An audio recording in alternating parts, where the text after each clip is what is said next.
విజయవాడ నుంచి ఆగిరిపల్లి రూట్లో వెళ్తే నూజివీడి దగ్గర అది అటవీ ప్రాంతమే. కాకపోతే అడవులు ఎప్పుడో పొలాలుగా మారిపోయినాయి. ఆ పైన అక్కడ బ్రతికేస్తున్నారు కాబట్టి అక్కడ అటవీ శాఖకు సంబంధించిన బోర్డులు అయితే కనబడతాయి. కానీ అడవే కనిపించదు. మామిడి తోటలు అయిపోయినాయి, అవన్నీ నడిచిపోతుంది. అయితే విజయవాడ దగ్గరలో ఇంకెక్కడ అడవి ఉంది అంటే కొండపల్లి దగ్గరన కిల్లా. ఆ కిల్లా చుట్టూ ఉన్న కొండంతా అడవే. అది అటవీ శాఖ పరిధిలోకి వస్తుంది.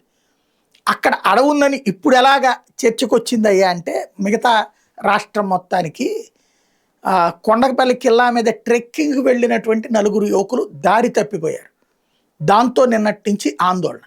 వాళ్ళని గుర్తించి రక్షించి తీసుకురావడంతో అటవీ శాఖ పోలీసులు సంయుక్తంగా చేసిన పనితో ఓహో అక్కడ ఒక అడవి ఉంది, ఆ అడవిలో మనుషులు తప్పిపోతారు అన్నటువంటి కూడా ఉంది. వాస్తవంగా అక్కడ జంతువులు పెద్దగా ఏముండవు, పులులో సింహాలు ఇవి. ఇదివరకైతే జింకలు ఉండేవి, కుందేళ్ళు ఇవి కనబడుతుండే, అడవి పందులు కూడా కనబడుతుండే. ఇప్పుడైతే మ్యాక్సిమం జంతువుల్ని తినేశారో లేకపోతే చచ్చిపోయినాయో తెలియదు. అడవి మాత్రం ఉంది, అది పిచ్చి చెట్లతో నిండి ఉంది.